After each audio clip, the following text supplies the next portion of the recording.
Okay. Jaya Radha Madhava Kunja Bihari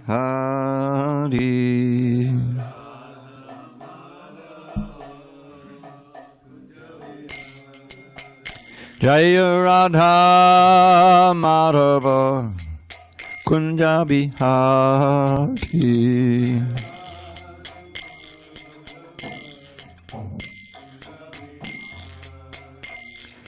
Gopi Jana Vallabha Girivaradhari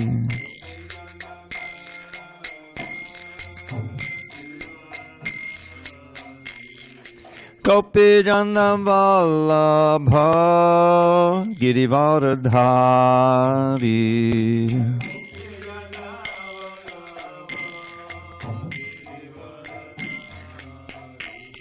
Yashodanandana Bhajana Ranjana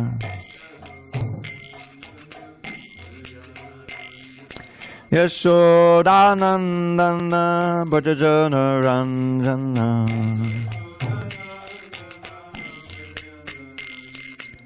Yamuna Tira Varachari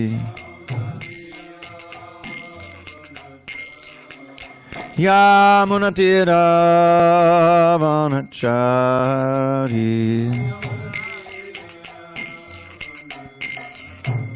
Jaya Radha Madhava Kunja Bihari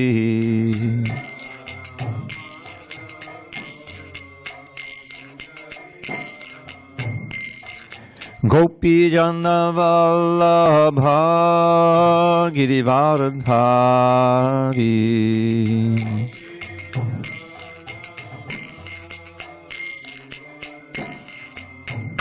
Jaya Gopi Jana Vallabha Girivaradhari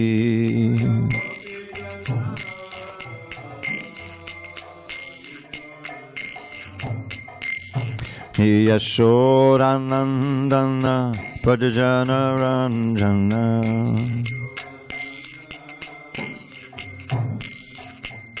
Yashodanandana Bhajana Ranjana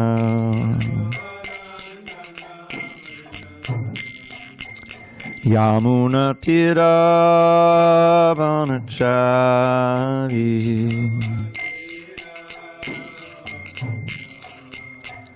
Jaya Radha Madhava Kunja Bihari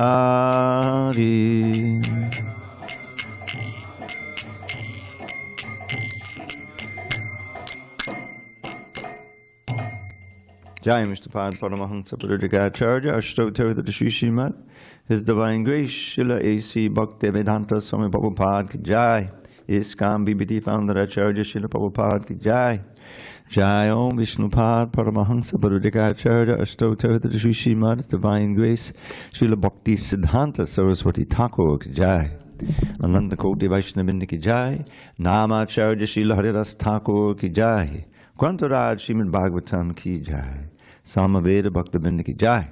All glories to the assembled devotees. All glories to the assembled devotees. All glories to the assembled devotees. All glory to Shri Guru and Gauranga.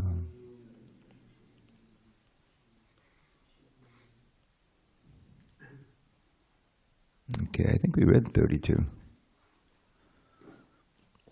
Oh, we'll read it again. So, does anyone have any devices? You didn't write the verse on the board. Om Namo Bhagavate Vasudevaya. Om Namo Bhagavate Vasudevaya.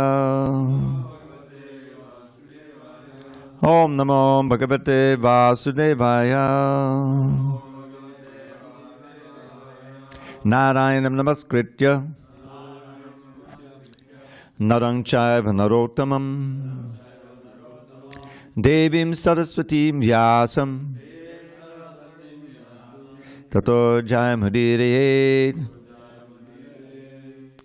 Before reciting the Srimad Bhagavatam, which is our very means of conquest, we should offer our respectful obeisances unto Lord Narayan, the Supreme Personality of Godhead, unto Narayan Rishi, the supremest human being, unto Mother Saraswati, the Goddess of Learning, unto Srila Vyasadeva, the author, and unto Srila Prabhupada, the translator, commentator, and our spiritual master. Nashta Prayesha Bhadreshu Nityam Bhagavata Sevaya Bhagavatyuttama Shloke Bhaktim Bhavati Naishtiki. By regular attendance in classes on Srimad Bhagavatam and by rendering devotional service to the pure devotee, all that is inauspicious within the heart is destroyed almost to nil, and loving devotion to the Supreme Lord, who is glorified in transcendental songs, is established as an irrevocable fact. Okay. On this 9th day of June 2025 in San Diego, we're reading from Srimad Bhagavatam, translation and commentary by His Divine Grace A.C. Bhaktivedanta Swami Prabhupada. We are in Canto 8, Withdrawal of the Cosmic Creations. Chapter 12, the Mohinī Murti incarnation bewilders Lord Śiva. And we'll begin with text 32. Tasyānudāvato Retash Chaskandamogha Retasaha Shushmino Yutapasyeva Vasitam Anudhavataha Tasyanudhavato Retash Chaskandamogha Retasaha Sushmino Yutapasyeva Vasitam Anudhavataha Tasyanudhavato Retash Chaskandamogha Retasaha Shushmino Yutapasyeva Vasitam Anudhavataha Tasyanudhavato Retash Chaskandhamogha Retasaha Shushmino Yutapasyeva Vasitam Anudhavataha. Don't want to try it? Go ahead. Tasyanudhavato Retash Chaskandhamogha Retasaha Sushmino Yutapasyeva Vasitam Anudhavataha Tasyanudhavato Retash Chaskandhamogha Retasaha Sushmino Yutapasyeva Vasitam Anudhavataha Tasyanudhavato Retash Chaskandhamogha Retasaha Sushmino Yutapasyeva Vasitam Anudhavataha. Anyone online? Tasyanudhavato Retash Tasyanudhavato Retash Chaskandamogha Retasaha Chaskandhamogha Retasaha Sushmino Yutapasyeva Sushmino Yutapasyeva Vasitam Anudhavataha. Vasitam Anudhavataha. Okay. Tasya, of him, Lord Śiva. Anudhavataha, who was following. Retaha, the semen. Chaskandha, discharged. Amogha Retasaha, of that person whose discharge of semen never goes in vain. Shushminaha, mad. Yutapasya, of a male elephant. Eva, just like Basitam, to a female elephant able to conceive pregnancy. Anudhabataha, following. Translation. Just as a maddened bull elephant follows a female elephant who is able to conceive pregnancy, Lord Shiva followed the beautiful woman and discharged semen, even though his discharge of semen never goes in vain. Text 33. I'll just read the English. O king, wheresoever on the surface of the globe fell the semen of the great personality of Lord Shiva, mines of gold and silver later appeared. Purport. Srila Vishwanath Chakravarti Thakur comments that those who seek gold and silver can worship Lord Shiva for material opulences. Lord Shiva lives under a bael tree and does not even construct a house in which to dwell.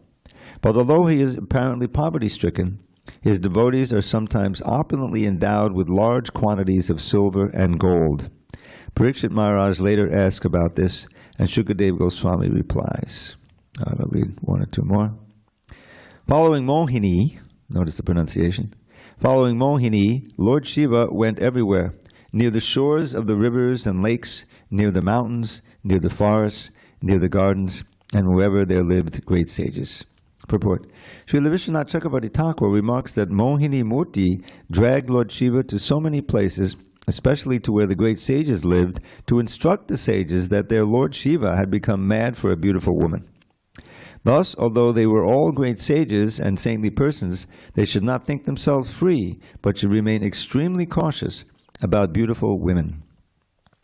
No one should think himself liberated in the presence of a beautiful woman. The Shastras enjoin, Matra swasra duhitra va naibi viktasano bhavet balavan indriya gramo vidvangsam apikarshati. One should not stay in a solitary place with a woman, even if she be his mother, sister, or daughter. For the senses are so uncontrollably powerful that in the presence of a woman, one may become agitated, even if he is very learned and advanced. Bhagavatam 9:19-17. Om Jnana Timirandasya Jnanandana Shalakaya Chakshur Urmilitam Mena Tasmai Shri Gurave Namaha. I was born in the darkest of ignorance, but my spiritual master Srila Prabhupada opened my eyes with the torchlight of knowledge. I offer my humble obeisances unto him and to all members of Sri Parampara, the disciplic succession. So, there's an fairly obvious lesson here. Here is Lord Shiva. He offered so many wonderful prayers to Lord Narayan, and when he finished those prayers, he could have easily asked permission to leave and then gone. But somehow he became curious because Krishna had already manifested his Mohinī Murti form to bewilder the demons and get the nectar for the demigods. So Shiva had heard about that, and he wanted to see that form. And that was a critical mistake, say, because I don't think we can assume that he thought, he envisioned what would then happen, that he would become completely bewildered and follow and discharge semen. But it did happen. And so, as Prabhupada makes the point in this purport, is that one should always be cautious about associating not only with beautiful women, but with all of the different kinds of attractions of the material world. Because this is one of Maya's tricks, is that she tricks you into thinking that you're spiritually more strong than you really are. That I've been chanting so many years, and I have a taste for the name. I remember going to Vrindavan in Mayapur. That was so much bliss. Surely I'm purified now, so I can associate with this one or that one or this. But actually, until we're on the status, until we're fully purified and absolutely fixed in vairagya, in detachment, then we should be very cautious about this association and carefully follow the rules and regulations to avoid, Prabhupada makes the point of in the purport that Mohinī Murti specifically took Shiva to the places where the great sages were so that they would be instructed, so that they would learn something from this. Because Shiva is often worshipped by great sages, but here they will see that their worshipable Lord Shiva has been degraded. He degraded by this attraction to a beautiful woman. Of course, it's not exactly a beautiful woman, it's actually Lord Vishnu, but the lesson is there. And so one has to be very circumspect and follow the rules and regulations carefully, not only for one's own benefit, but also for instructing others. Because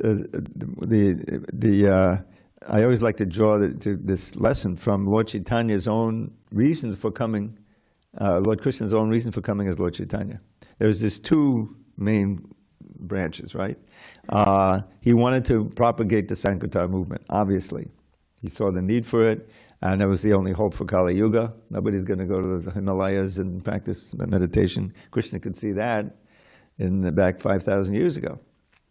So he wanted to propagate the easiest, most practical, most blissful way of actually transcending this material world, becoming purified, and returning back to God, which is Sankirtan movement. But at the same time, he had his own personal desires. Krishna did. We know as we counted in the CC, how Krishna was in Vaikuntha, in one of his palaces there, and in a shiny, I think it was the floor, sometimes a pillar. It was very polished very nicely, and he saw his own reflection. And Hare Krishna, welcome. And he was enthralled by his own beauty. And he became desirous of appreciating that beauty from Radharani's point of view. Right? There's that verse near the beginning of the Bhagavatam. And he also wanted to appreciate himself, experience the bliss of loving himself from Radharani's point of view, and also feeling his own love for her. And with these desires, he appeared with the mood and complexion of Radharani. Right? Internally, he was, of course, Krishna, but externally, he showed the most ecstatic and intense love for Krishna as the ideal devotee. He took the role of a devotee of himself. So now in that role, he also took the role of preceptor, training up Rupa Goswami, Sanatana Goswami, the other Goswamis, but especially those first two, personally teaching them. And from that came their books, and most prominent being the Bhakti Rasamrita Sindhu. And we shouldn't forget the Upadeshamrita, which is essential instructions for the practice of devotional service. And so is the Bhakti Rasamrita Sindhu. So all the writings of the Goswamis are manifesting Lord Chaitanya's teachings and opening up the portal to the most exalted levels of pure love of God. And we're so fortunate to just actually be contemporaries. That it all happened in the 15th, 16th century, the teaching, but it's come down. We're now in the 20th century. So what's a few centuries when you're talking about the daytime of Brahma? What's the big of the life of Brahma? So Krishna appears once in the day of Brahma, right? On this planet, once in the day of Brahma. So that day of Brahma is over 8 billion years long. 24 hours. That's a long time. What's 5,000 years or 500 years compared to that? We're practically contemporaries, very fortunate. And part of that fortune is having this Srimad Bhagavatam with the commentary of a realized soul, Srila Prabhupada, giving us here, he's saying, Vishwanath Chakravarti explains, that he, Vishnu in the form of Mohinī Murti, specifically went to places of the sages to give them the lesson so they would see that their worshipable Śiva has become completely in the thrall of this lust. And what's the symptom of that when that happens? Your intelligence is covered. Remember that? We find Dhyayado Vishayan Pungsa Sangasteshu Vijayate Sangat Sanjayate Kama Kroda Vijayate Kroda Bhavati Sammoha Smriti Vibrama Smriti Banshad Buddhinasha Punashati. So Śiva may not have experienced every one of those steps, but the buddhinasha, at least temporarily, the destruction of his intelligence and his discrimination was tremendously in display there. Even though he's Śiva, he's not even a jiva. He's not Krishna, but he's also not a jiva. He's got a special tattva all his own. But this was it's teaching not only those sages, but it's also teaching the readers of the Srimad Bhagavatam. And Prabhupada brings out that point. Matra susra duhitra va. Now Prabhupada often talks about how the hogs are so degraded that they have no discrimination of eating or of sex partners, right? They'll have sex with their mother, or their sister or their daughter, whatever is available, And eating, well, famously they have, stool eaters. So I heard today I always hear a lecture when I get up and get ready. And he was talking about if you give a hog the halva and the stool, he'll choose the stool because he's used to that. That's his favorite. Yeah. So what do we find Lord Rishabdev saying? It's such an important verse. I like to make this point when referring to the verse that Prabhupada gave like 12 or 15 lectures on that verse. He was traveling in India, and the book had just come out. The fifth canto was also part of the marathon. And that fifth canto came out, and the first half of it anyway, the first volume, it was in 2 volumes at that time. And the fifth chapter was there. And the fifth chapter is Rishabdev's teachings. And that very first verse is so critical, for devotees, for everyone. Nayam deho deha bhajang loke, kashtan kaman harate vidbhujange, topo divyam putrakahina sattvam, shuddye jasmad brahmasaukyam tvanantam. So here he lays it out very graphically. He says, as a human being, the first word in this verse is not. Nayam deho. Those who have taken their birth as human beings. Nayam deho deha bhajan nirloke, among the human beings. Nra is short for nara, human being. So kashtan kaman, they shouldn't work so hard, in the material life, impelled by material desire. Kaman, kashtan kaman, ardate. For the sake of fulfilling those desires, like the stool-eating hogs. He actually says vidbhujang, literally stool-eating hogs. So that's pretty shocking. This is the beginning of his instructions to his sons. So what's the alternative? So then he says, topo divyam puttaka. Oh sons, you should practice austerities, but not any austerities. Actually, everybody's practicing austerity just to try to exist in this world. But topo divyam. Under the instruction of Guru and Sadhu and Shastra, you should perform those austerities by which your existence will become purified. Tapo divyam puttaka yena sattvam shuddhyed, by which your sattvam, your existence, will become purified. And then what's the benefit of that? Yasmat brahmasaukyam tvanantam. Then, as opposed to this, fleeting sense pleasure, whether it's the stool-eating hog or any kind of pleasure that's based on the senses, it's fleeting, beginning and an end. Yasmat brahma saukyam tvanantam. You'll come to the platform of being able to enjoy unending and ever-increasing spiritual happiness, brahma saukyam. So that's the stark choice that we have as human beings. Just let the senses go. If it feels good, do it, like that. And then, of course, you're going to get another birth. That comes also under his instructions. Nunam pramatta kurudevi karma yadandiya pitayapanoti. Certainly those who are simply after sense gratification are mad, because they're sure to perform vikarma, which is sure to bring you back to another material body, which means suffering. So if you use your intelligence, and that's the key element, that our intelligence becomes purified and strengthened by hearing the Shastra, discussing it amongst devotees, sadhu sangha, satam prasangan mama virya samvido, that famous verse is throughout the Bhagavatam. And by that increased intelligence and strengthening intelligence, we can make the proper decision where to direct our senses, what to do, what not to do.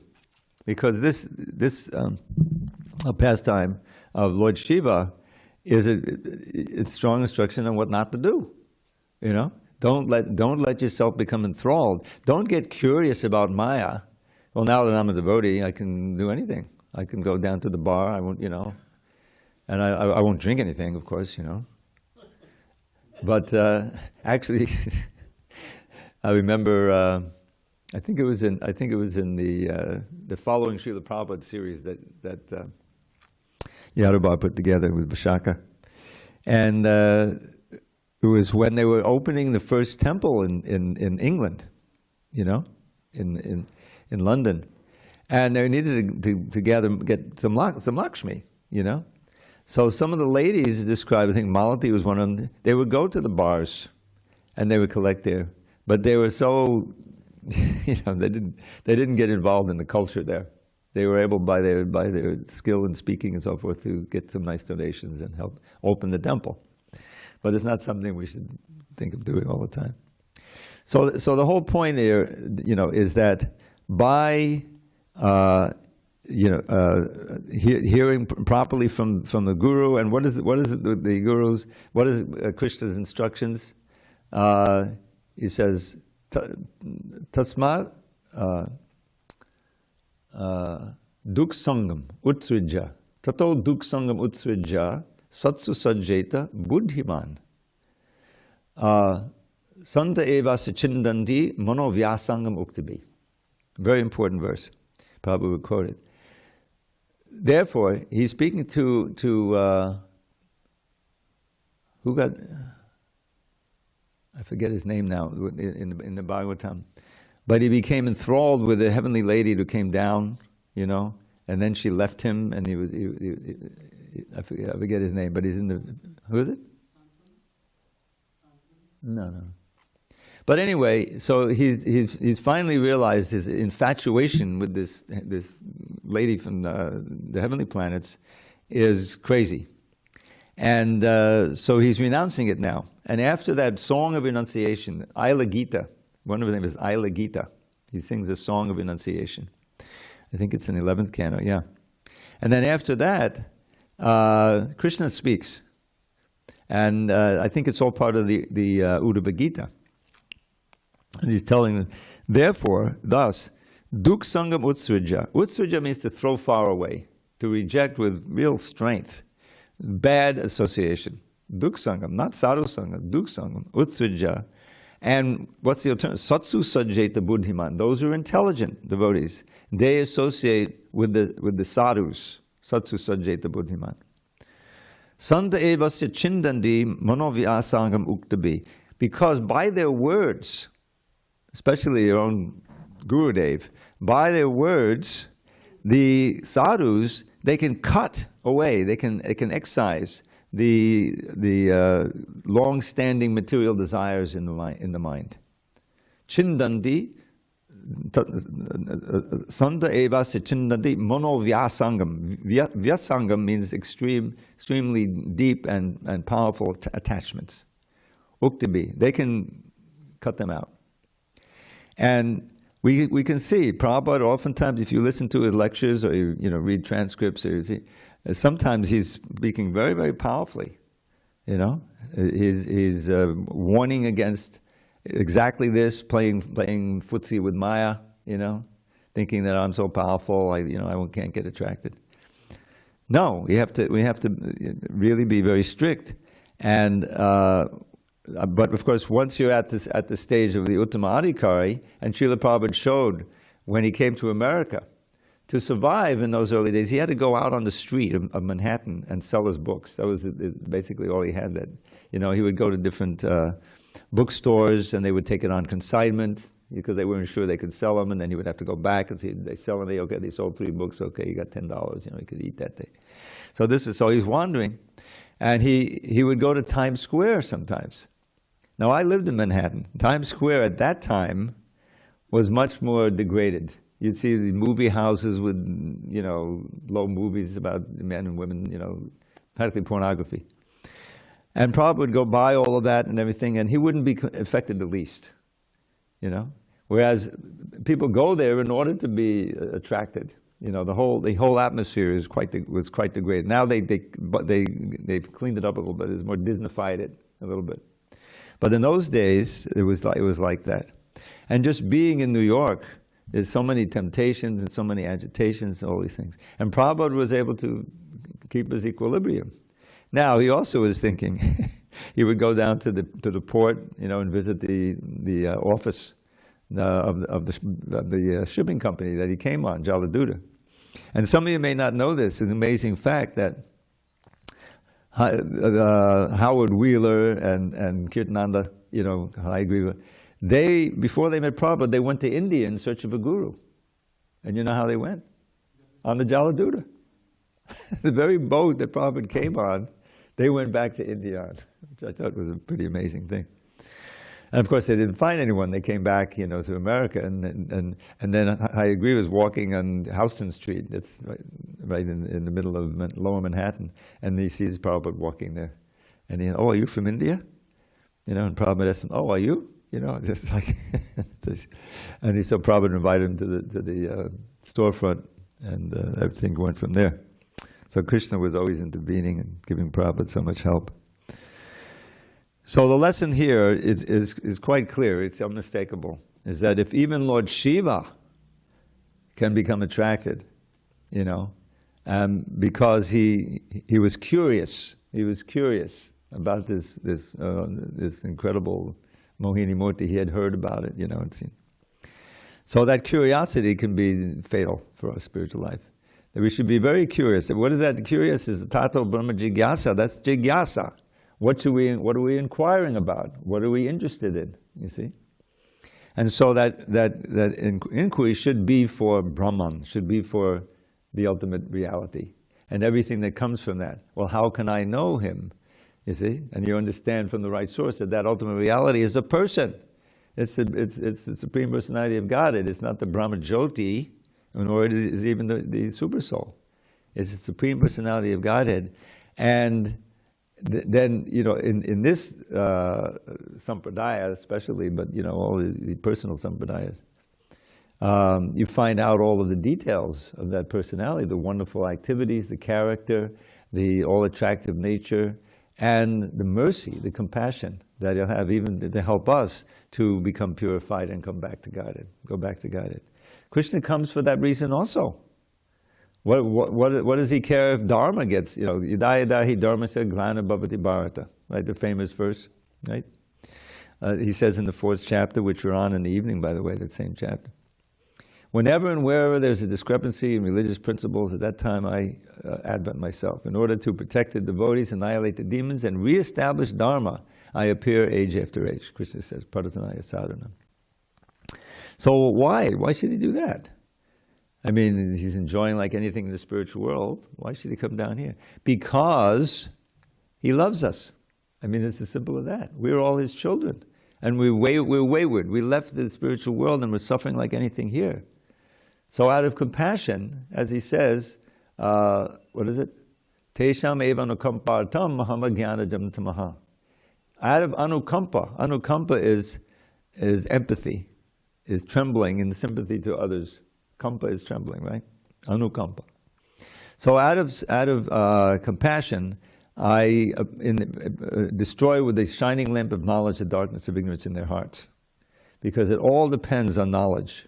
It all depends on us understanding who we are, what our real nature is, and that there is a place and there is a way of consciousness that is way beyond this duality of pleasure and pain and suffering and birth and death and all of that.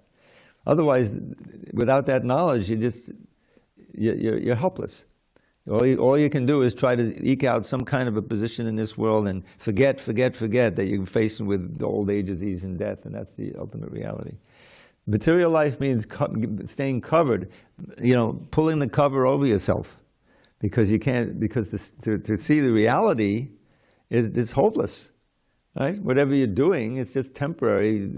Temporary pushing back the miseries of this world, but they inevitably come on you, and you can't give them up.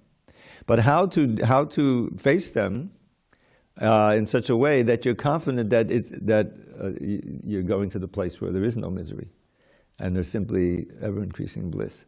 That's what Prabhupada promised us, and he's one of a long line. It wasn't his idea. he insists, I'm just delivering the message that Krishna gave, that my spiritual master gave, and all the acharyas. So that should be a major foundation of our faith.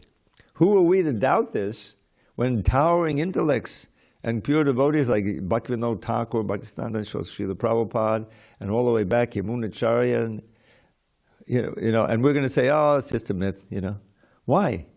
And the wonderful thing is the process that Lord Chaitanya gave from the very beginning.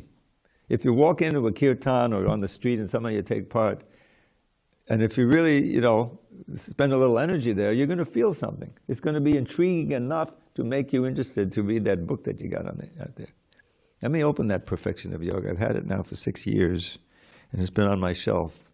Yeah, maybe I'll figure it out. And that curiosity that you're coming in touch with the pure devotee and the pure message. So that's the way this movement is growing. And what we're doing now, we're doing exactly what Prabhupada wanted us to do. To study these books and explore them and read his purports, discuss them, and make them our intelligence. They should inform our intelligence, what to do and what not to do. The intelligence is going to guide the mind, and the mind will tell the senses what to do. So that's strengthening the intelligence through hearing and reading and discussing and living is the main thing that will give us a chance to go back to Godhead. This life, or hopefully in not too distant a future life. But at least we'll make some good progress. Okay, it's almost 8:30. Any discussion on these points? Guru Krishna Prabhu. Oh, we didn't even put the mics out. Hare Krishna. Yeah, he's got the first. He asked a question, and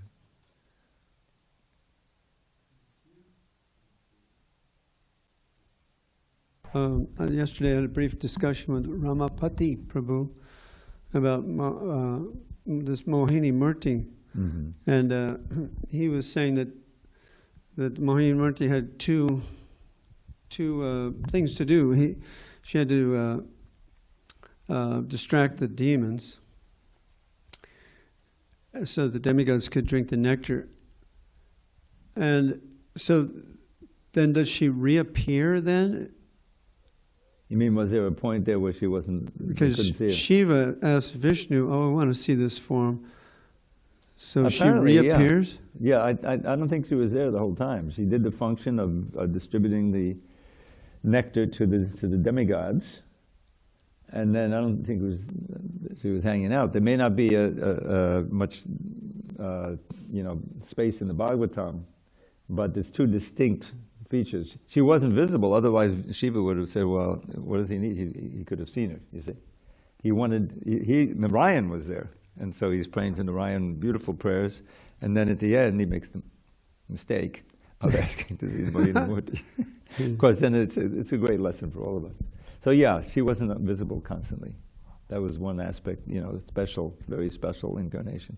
I don't think there's no other place in the Bhagavatam where it says he appeared that way. So then, so Mohinī Murti is taking Lord Śiva on quite a route. Yes, they're all, where all the sages are, so they get the lesson. And then at some point, it ends, right? The Mohinī Murti disappears, and Lord Shiva's like, I better find my way home. Let's see. Well, it says here in the next verse, which we didn't read, O Maharaj Parikshit, best of kings, when Lord Śiva had fully discharged semen, he could see how he himself had been victimized by the illusion created by the Lord, thus he restrained himself from any further maya. And let's see what happens next. And then there's no further mention of Mohinī Murti. She apparently is gone after that, So she comes twice. She does come twice. Yeah. And that's it. Never again. No, I haven't heard, Not like in this universe, somewhere. I don't think so. It's being played out. See, this is where we have to be careful of saying, well, it would be really far out to see Mohinī Murti. No, we don't want to. No. We want to see Krishna. Yeah, we don't want to be one of the sages to witness. Who was all attractive, but not in that way, Yeah. Hare Krishna. Anyone else? Can I call you Bhakta Chris? Sure. Okay, Bhakta Chris. When you say agitated, the mind Yes. becomes agitated. Yes.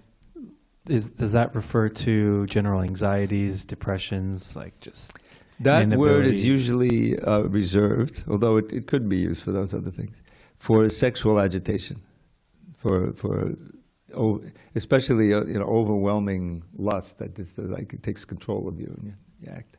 So that but in any kind of agitation or any kind of serious attraction that's taking over your mind is called agitation. That's a kind of a colloquial use in ISKCON. Cool. So something that would like pull you out of your heels or pull you off the ground, and like What? Yeah. like you're essentially just like losing your connection with you to go Well, somewhere else. you're being mesmerized by the opposite sex. That's usually what's going on. Yeah. Okay. Yeah, that's the. I mean, Yayato Vijaya Pungsang Sangas Tanjayate Sangat Sanjayate Kama.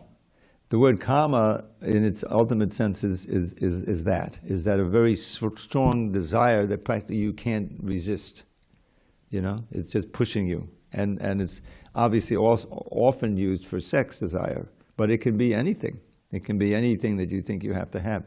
Even like drug addiction can be put all in that larger context of kama, a desire that has gotten hold of you, and you're really helpless against it. That's what kama is. And then if it's frustrated, then you become very angry. And if you can't really do anything with that anger, you turn it inward, you become depressed. And that's a big problem in today's world. A lot of young people are, percentage-wise, more depressed more than they were last year or 10 years ago. Because you got so many things coming through on that phone. And it's all attractive, and you try to engage in it, but someone's actually bullying you on there, and so there's a tremendous amount of mental health problems amongst young people. That's what I read anyway, more than before. And it's all because they're not chanting Hare Krishna. You can imagine this. Factually, what happens if you chant seriously and you practice seriously, you tap into the reservoir of pleasure in your heart. There's that nice pamphlet that we printed. We all have that because Krishna is there. But no, we've forgotten that, and we're going out and trying to find drops of happiness. But actually, they simply bring us frustration over time. There may be some frisson of pleasure there. But, and this is one of my favorite verses, anyone who attends my Gita classes, 5:22 in the Bhagavad Gita. Yehi sangsparjaja bhoga dukkha yonaya evate ajantabantang konteya nateshu ramate buddha. The wise, those who are wise, do not take part in the pleasures that come from the contact of the senses with their sense objects. O son of Kunti, such pleasures are the sources of all misery, and they have a beginning and an end, and so the wise do not delight there. So then the next question may come, well, where do they delight? That's in the previous verse. Yehi bayasparsheshu asaktatma vindat yatmati yat sukham sab brahma yoga yuktatma sukham akshayam ashnute. It's the same statement as Rishabdev. He says the devotees, the great Bhakti yogis, they renounce this external touching of the senses. Bayasparsheshu, the touch of the external. Bayasparshu asaktatma, they're not attracted. Bayasparshu asaktatma vindat yatmati yat sukham, they enjoy the pleasure within. You see? Sab Brahma Yoga Yuktatma, linked up to Brahma, the Supreme Brahman, that's Krishna. Sab Brahma Yoga Yuktatma, Sukham Akshayam Ashnute. And they enjoy unbreakable happiness. Can you imagine that? That's why Prabhupada at age, 69, 75, 80, he was enjoying like anything. You would see, you could see pictures of Prabhupada with a big smile, and, even though his health wasn't so great and so forth. Because he was linked up to that unlimited source of happiness, Krishna, Lord Shri Krishna. And it's not just Krishna, but it's the loving devotional service to Krishna and sacrificing so much that you get so much pleasure from within. And when that pleasure is from within, then you can be like Prahlad, You're simply absorbed in Krishna, and Krishna protects you. You're completely surrendered. Whereas on the material plane, you're fighting the hard struggle for existence, how to get security and maintenance in this world, and it ultimately ends in defeat. You leave the body and you don't know where you're going. So that's the choice that we have. And I put that Rishabdev verse into a little poem with a little adjustment. Don't waste this precious human life, dear friend, by working hard for hoggish happiness. Through Bhakti Yoga, worldly life transcend and learn to taste divine love's endless bliss. There it is. That's the motto of this class and this passage in the Bhagavatam. Any questions from abroad? Vijay, I know you're there. I guess he comes. Yeah. Go ahead. I just wanted to say in the purport, the most thing that stands out to me is that Prabhupada says that even the most learned scholar can be disturbed, by this lust. So essentially, it's very humbling because the intelligence can be controlled so easily. So even if you're a very learned scholar, you are essentially could be victimized as much as someone who isn't. So I just thought that's interesting. Yeah, I mean, it's not just the learning; it's the learning the right, the principles of devotional service, and having the will and the faith to follow them. If the simplest devotee who's sincere, I mean, was Haridas Thakur a great scholar? I mean, he became a great scholar because he was, revealed so much in his heart and everything. But he wasn't known as that. He was a simple, as far as I know. And then, but he had the determination to chant, and everything was revealed, and he became super realized by that connection. So, yeah, your external learning is not going to help you. That can get you more entangled in materialistic knowledge. But learning the bhakti science under the guidance of a bona fide spiritual master and remaining humble, that's the first thing, amanatvam madam vidvam ahimsa chantavarjamam. The first lesson of the list of the things, of the knowledge aspects that you need to have in the 13th chapter is this humility. And once the devotee saw Prabhupada, I think it was in L.A., and they saw him praying. They thought he was praying, and he asked him, "What are you praying for?" So Prabhupada said, "I'm praying that I don't fall down." And he said, "Prabhupada, you're a pure devotee. How could you fall down?" "Yeah, because I'm always praying." Yeah. What does it mean? Can't chant Krishna, the Hare Krishna mantra 24 hours a day. It leads literally 24 hours a day, even in your sleep. So that means that every moment you're feeling the need to pray to Krishna, to call out, please engage me in your service, please engage me in your service. And that gives you strength, and it gives you security. Then you can't be bewildered by Maya. If you're truly praying like that, then you can always see everything in the proper perspective. And the Bhagavatam is full of lessons like that. There's in the 5th canto again, the Forest of Enjoyment chapter. So much detail about the pitfalls of this material world, and all the different things, and how we want to get free from that forest of material enjoyment, which leads to so much suffering. That's the whole idea. But in the forest of Vrindavan, it's not like that. It truly is the forest of enjoyment, spiritual enjoyment with Krishna. So thank you for that insight, Mataji. Thank you so much, Prabhu. Hare Krishna. All right, let's end with a little poem. This is a verse from Rupa Goswami in his Bhakti Rasamrita Sindhu. Pujanga the Pachandakas Pada the Kanda Chudankore, the Rankasha Dvidganchala Brahmina Badha Bringa Brahme. Patanga duhitustati Vanakuti the Kedi Priye, Padas Padudu Me Mohus, Twaya Mukunda Shudharati. You wear the best of crests, a crown of perfect peacock plumes. Your dancing glances stun the bees meandering midst the blooms. You relish love play in the cottage by Kalindi's shore, O Krishna, may pure love for you be mine forevermore. On that note, we'll end. All glories to Srila Prabhupada. Hari Hari.